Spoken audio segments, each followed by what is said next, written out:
Hey guys, today we're talking about the Kings, the Adventure Kings 12 volt battery box. Battery box is super handy just for the ability to plug stuff in, unplug some stuff, charge your phones, charge devices, plug in solar or plug in a solar regulator, whatever you need to do. Even just have this in the back of your car as a 12 volt battery system that you can take out if you wanted to, keep your fridge running, all that sort of stuff. We're here today to give you an honest review on the Kings battery box and what I think of it. Obviously I bought these are pretty cheap, alright? So like anything with Kings, do you get the quality over? I'm not sure, alright, but we're here to talk about, I think you get value for money. So I think that's sort of important. As you can see, this is a bit dirty, a bit dusty. It's been up the river, up the Murray River, and because I've used it, I have an opportunity to tell you what I like and what I don't like. And to be honest, there's not a lot of things I don't like. I've got a battery in here. Just keep in mind how heavy your battery is. Like, I've got a dual battery system in my ute, plus I add this. This actually is like a power system for when I go camping, so we can plug phones in. I can run lights from this. I could run solar into this if I want to. What I used it for last time was mainly powering my Julka shower system, which worked really, really well. I basically charge it up before I go in here and then take it with me. But weight is an issue because I've already got my starter battery, my second auxiliary or dual battery, plus this one. So you sort of start adding quite a lot of weight to your car depending on what it is. So just consider that before you buy one, and think about weight and how much weight you can actually carry, because it does. This is quite heavy with that battery in there. So just consider that. All right. Let's talk about the battery box. Okay, the plastic's okay. Just be aware that if you're really rough with it, maybe it's in the tray of a ute, something like that, it could break. All right. I keep this in the shed, but if you kept it outside, it's possible that it may crack just with sun exposure and that sort of stuff. This has been in a pretty dusty environment up the river, okay, and because where we had to get, we were right beside a track, so every time a car went past, they were throwing dust and everything like that everywhere. Surprisingly, it's actually held up pretty well, which I'm really happy about.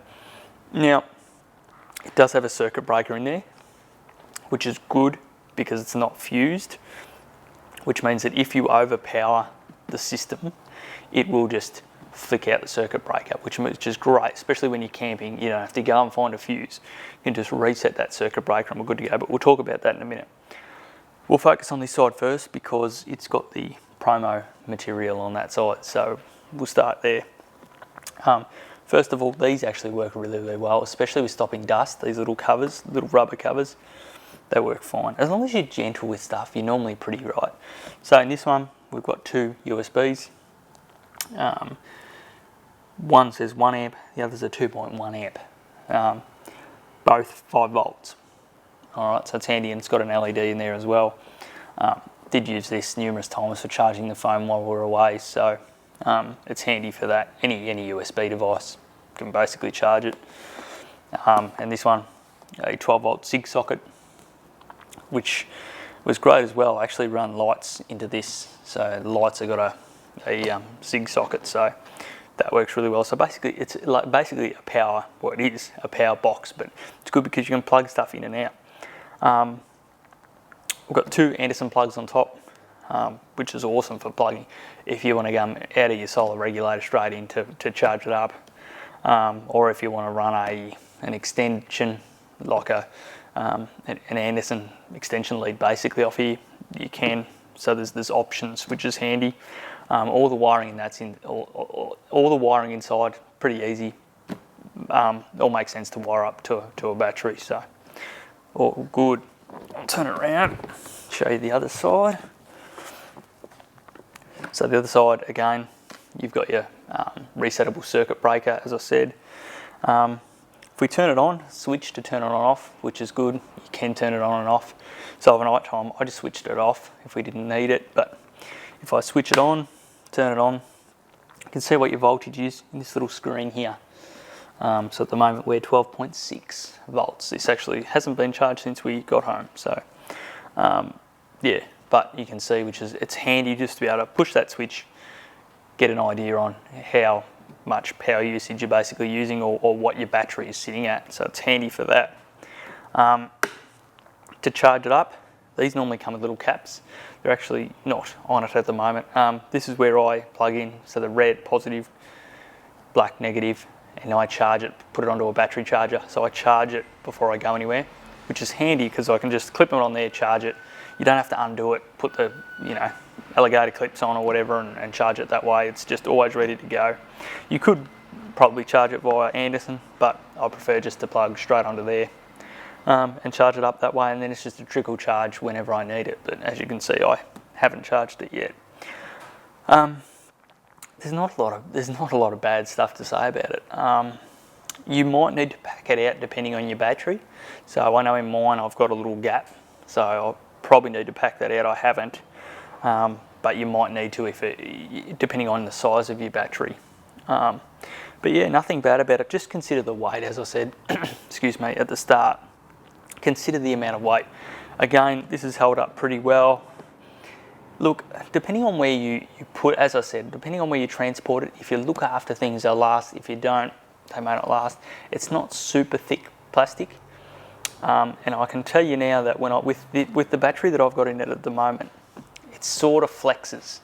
All right, now it does hold it because it's got two handles on the side, which is handy because you can lift it. But with all the weight sitting here, I can feel it already. It sort of wants to flex. So getting thrown around out in the road, probably not. But if you're going to get it out of your car, sit it down where you're going to leave it, look after it, then it's probably okay. I wouldn't say these are IP rated to any extent. So I'd probably put it away if it's going to, wouldn't leave it out in the rain or anything like that. I don't know if Kings have an IP rating for them. I don't think they would. So, but again, that's something you would get out, sit it out when you need it, or plug it in under the car or something, somewhere out of the weather. But again, this has been sitting out in quite a bit of dust and it's been fine. So we'll just see how long it goes for. But apart from that, that's probably the only negative, that little bit of poor plastic quality that I can feel it sort of wanting to move. Which, look, it's holding the battery at the moment, but again, as I said, it's probably about how much you look after things. They'll last a lot longer. So I'll clean this all up, make it look hopefully brand new. It's got a few scratches and things now from trying to fit it in, because it's quite big. Like, you've got to fit a battery in there plus this, and then plus everything that goes with it. So it's not a small, I'll just throw it in the glove box or something. It is fairly big. So just remember that and just consider that before you buy it. Have a look at the dimensions and specs and make sure it's going to fit.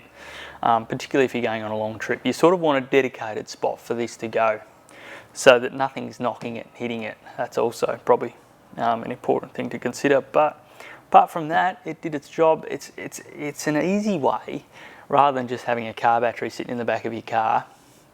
How do you plug stuff in?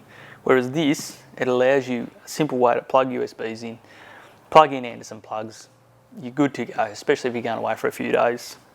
That's about it. I can't really say much else about it. It's worked perfectly. And yeah, I highly recommend getting a King's battery box. Alright guys, thanks very much. If you've got any questions, let me know. But yeah, hopefully that helped. Cheers guys.